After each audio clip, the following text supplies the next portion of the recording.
మొదటి సినిమాతోనే box office calculations అన్నీ మార్చేశారు. అండ్ ఇప్పుడు గ్లోబలీ ఇండియన్ సినిమా రేంజ్ పెంచేసి అస్సలు తగ్గేదేలే అంటున్న విజనరీ బ్లాక్ బస్టర్ సుకుమార్ గారిని ఆహ్వానించే సమయం వచ్చేసింది. But can I request all of you to give a standing ovation for the legendary, for the visionary Sukumar గారు, for giving us his wonderful, unique films and entertaining all of us. And now, globally, Indian cinema ne range marchesaru. Sir, thank you very much for all your work. Hats off to you. Thank you.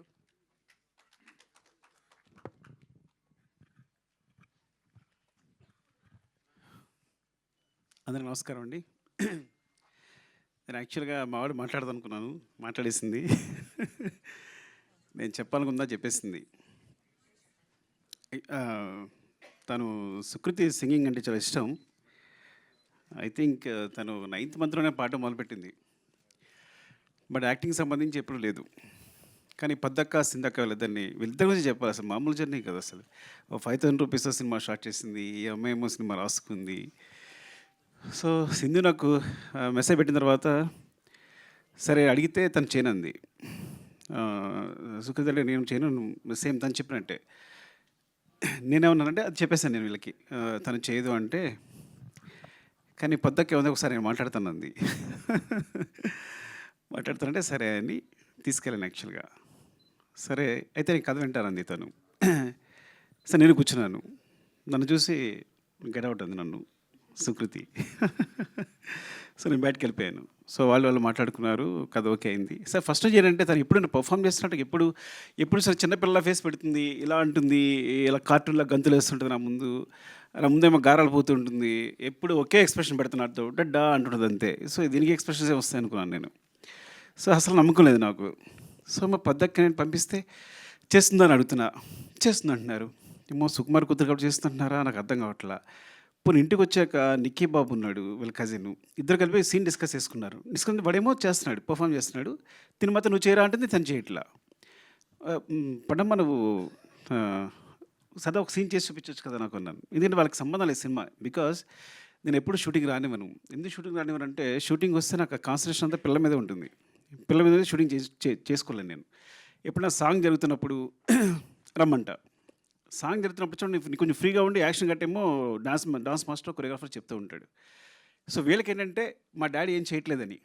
So నా కొడుకు అయితే బాగా ఏడిపిస్తుంటాడు. ఏమో అందరూ shooting అందరూ చేస్తాను, మీకు ఖాళీ కూర్చున్నావు అంతే, ఏం చేస్తున్నావు అంటుంటాడు.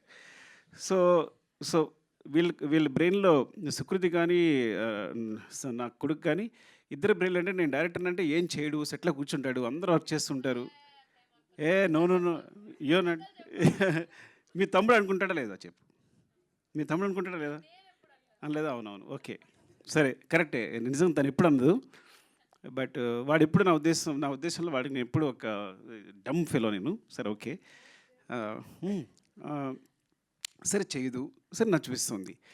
వీళ్ళు షూటింగ్ వెళ్ళిపోతున్నారు, నాకు టెన్షన్. అక్కడ ఏం చేస్తుంది, సరే చేస్తుందా. ఒక 2 days షూట్ తర్వాత ఫోన్ చేసా, గుర్తుందో లేదో, పద్దుకు ఫోన్ చేశాను. పద్దక్క చూడు నిజంగా నువ్వు మొహాటగా చేస్తున్నావేమో, ఒక 2-3 షూట్ అయింది అనుకుంటా, 1 week అయింది, నీ కాలితే మనీ అంతా నేను ఇచ్చేస్తా, నువ్వు వేరే పెట్టుకో, నువ్వు మొహాటంతో చేయొద్దు.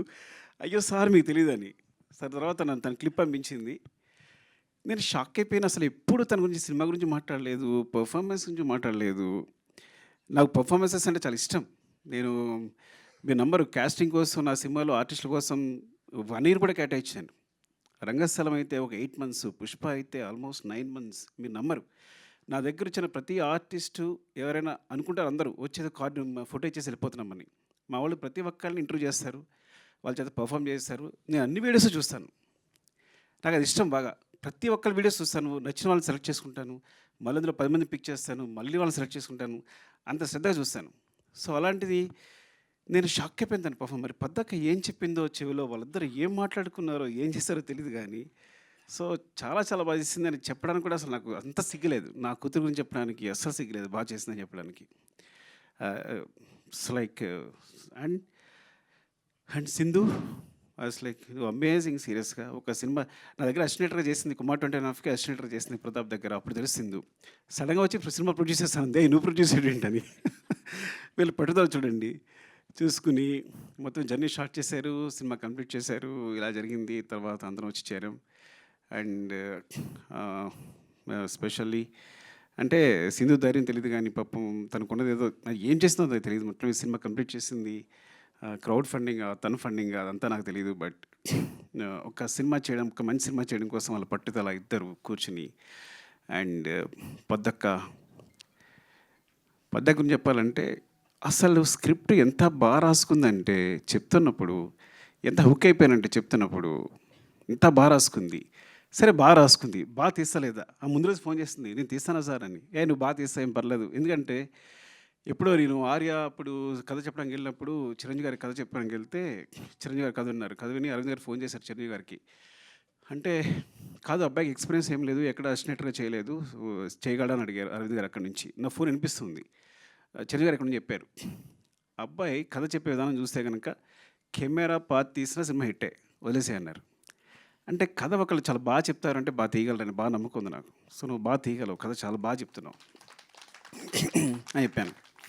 సినిమా చూశాక ఎంత క్లీన్ షార్ట్ డివిజన్, వాళ్ళకున్న తక్కువ టైము, తక్కువ డేస్లో ఎంత బాగా అందంగా కథ చెప్పింది అంటే చాలా మంచి రైటర్, సూపర్ రైటర్. అసలు ఎంత బాగా చెప్పింది అంటే మళ్ళీ సినిమా మొత్తం చూసిన తర్వాత కూడా నేను ఇట్స్ లైక్ ఈ అమ్మాయి ఎక్కడికి వెళ్తుంది, డెఫినెట్గా ఇక్కడ ఉండదు, షీల్ వండర్స్ చేస్తుందండి.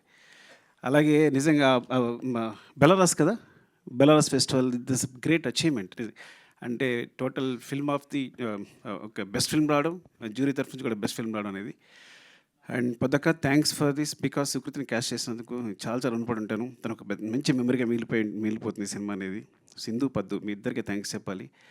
తర్వాత మావాడికి కూడా థ్యాంక్స్ చెప్పలేను నేను ఈ విషయంలో మాత్రం. అందరికీ అంటే పేరు పేరున అంటే నేను ఏం మాట్లాడకుండా చేశారు, ఏం మాట్లాడడానికి కూడా లేకుండా చేశారు, వాళ్ళందరూ అన్నీ మాట్లాడేసి క్లియర్గా. పద్దకైతే మరీ వివరించి చెప్పేసింది సింధు అందరూ. అండ్ చక్రపాణి గారు థ్యాంక్ యూ అండి. And Lavanya thank you. నేను ఫస్ట్ టైం అంటే నా సినిమాలో క్యాష్ చేసి కానీ నా కూతురు ఇంకొకరు మదర్ ఫాదర్ అంటే చూడడానికి నాకు నాన్న అని అంటుంటే, అమ్మ అంటుంటే నాకు ఇక్కడ గుండెలో గుచ్చుకుంటుంది. అంటే ఫస్ట్ టైం ఆ ఫీలింగ్ అనమాట, వేరే సెపరేట్గా ఉందన్నమాట. సో ఎంత it's like very good casting కూడా. అంత ఆర్టిస్ట్ అందరూ, రఘుగా ఆయన పేరు, ఫాదర్ పేరు రఘు. నెక్స్ట్ భాను అండ్ నిక్కీ బాబు. అరే ఎలా తీశారు నువ్వు, భాను నిక్కీ బాబు సూపర్ చేశారు, మీరు అందరూ చాలా బాగా చేశారు. అండ్ స్పెషల్లీ చెప్పాల్సింది, అండ్ శశి గారి సినిమా చూసిన తర్వాత నవీన్ గారు యూఎస్లో చూసి ఏమండి సినిమా చేద్దామన్నారు. ఇంత మెగా ప్రొడ్యూసర్స్ ఒక మంచి సినిమా చేయడానికి ముందుకొచ్చి సినిమాని తీసుకుని భుజాల మీద వేసుకుని రవి గారు, నవీన్ గారు థ్యాంక్ యూ సో మచ్ అండి. మళ్ళొకసారి చాలా థ్యాంక్స్ చెప్పాలి మీకు ఈ సినిమా ముందు తీసుకెళ్తున్నందుకు. ఇది వెరీ నేను చెప్పినట్టు it's like so always I feel like నేను ఒక 3 గంటలు మనుషుల్ని కూర్చుని ఎంటర్టైన్ చేస్తే ప్రపంచంలో ఆ 3 గంటల్లో చాలా క్రైమ్ తగ్గిపోద్ది అనుకుంటాను, ఆ టైప్ నేను. సో నా మెసేజే ఎంటర్టైన్మెంట్, నేను ఇప్పుడు అదే ఫీల్ అవుతాను. ఎందుకు ఫీల్ అవుతాను అంటే నా బిగినింగ్లో నేను పోయిమ్స్ రాసేవాడిని, చాలా సెన్సిటివ్, చాలా నేను పోయిట్ రాసేవాడిని, కథలు రాసుకునేవాడిని, ఎవరితో మాట్లాడేవాడిని, సిగ్గు. ఇండస్ట్రీకి వచ్చాను, ఇండస్ట్రీకి వస్తే చాలా కష్టాలు పడుతున్నా, సరిగ్గా మాట్లాడలేకపోతున్నా, ఊపిరాడట్లేదు, ఎవరైనా వస్తే టప్పని లేచిపోతున్నా. ఒక ఆయన వచ్చాడు, ఏమంటే మీరు ప్రతి ఎక్కువ రెస్పెక్ట్ ఇచ్చేస్తున్నారు, ఇలా వేసి మీరు ఇండస్ట్రీలో ఉంటారు అన్నాడు. నాకు అర్థం కాదా. సో ఇట్స్ లైక్ అంటే ఏం చేయాలన్నా ఇప్పుడు ఇదంతా ఈ సినిమా డైలాగులు ఇవి అంత గందరగోళంగా అనిపిస్తుంది. అప్పుడు నేను మా గురుగారి దగ్గరికి వెళ్ళాను, సార్ నాకు పడట్లేదు సార్ సినిమా అనేది, నేను ఇమ్మలేకపోతున్నాను, అంత కమర్షియల్గా ఉంది, అంత డబ్బు ఇదంతా, సో దానికోసం ఈ సినిమా చేయాలా, మనం నేను సమాజాన్ని బాగు చేసేలేమా, ఏదో అంత పెద్ద మాటలు మాట్లాడాను. ఆయన ఒకటే మాట అన్నాడు, ఒక పేపర్ ఇచ్చాడు, పెన్ ఇచ్చాడు, పేపర్ తీసుకో, పెన్ రాసుకో, ఒక కవిత రాసుకో. నేను ఎవడైనా అడుగుతాడా? నీ జీవితాంతం పేపర్స్ ఇస్తా, నీ పెన్ ఇస్తా, నీ కవితలు నువ్వు రాసుకో. సినిమా అంటే వాళ్ళు పెట్టడానికి ₹1 కోటి అవుతున్నాయి అనుకో, అది బిజినెస్ అయిపోయింది ఆల్రెడీ. ఫస్ట్ నువ్వు కొంత ఇన్వెస్ట్ చేసిన ఏదైనా సరే ఈ ప్రపంచంలో కొంత ఇన్వెస్ట్ చేసిన ప్రతిదీ బిజినెస్ అవుద్ది. సో ఆ వన్ షేర్ పెడుతుందంటే 1 షేర్ వెనక్కి రావాలి. So you're doing a business first. So నీ ఆర్ట్ని బిజినెస్గా చేసుకున్నప్పుడు దానికి స్టిక్ అని అయ్యిండు. అలా అయితే అక్కడికి వెళ్ళు. Your message is entertainment. మనుషులు ప్రతిదాని సమాజంలో ఆనందం కోసం బతుకుతారు. వాళ్ళు ఎంటర్టైన్మెంట్ ప్రతి ఒక్కళ్ళు చివరికి ఆనందం అనే స్థాయిని పొందడానికి ట్రై చేస్తుంటారు. యు ఆర్ గివింగ్ ద ఆనందం అంటే ఎంటర్టైన్మెంట్, దట్స్ యువర్ మెసేజ్. ఇలా అనుకుంటే సినిమాకి వెళ్ళు, లేకపోతే ఇక్కడే ఉండిపో, కవితలు రాసుకో అన్నాడు. నేను సినిమాకి వచ్చాను. So this is my message is always entertainment. But sometimes ఎంటర్టైన్మెంట్తో పాటు మెసేజ్ చెప్పగా వస్తే అది బోనస్, ఇంకంతకన్నా అదృష్టం ఉండదు. అలాంటి అదృష్టం పద్దక కలిగింది.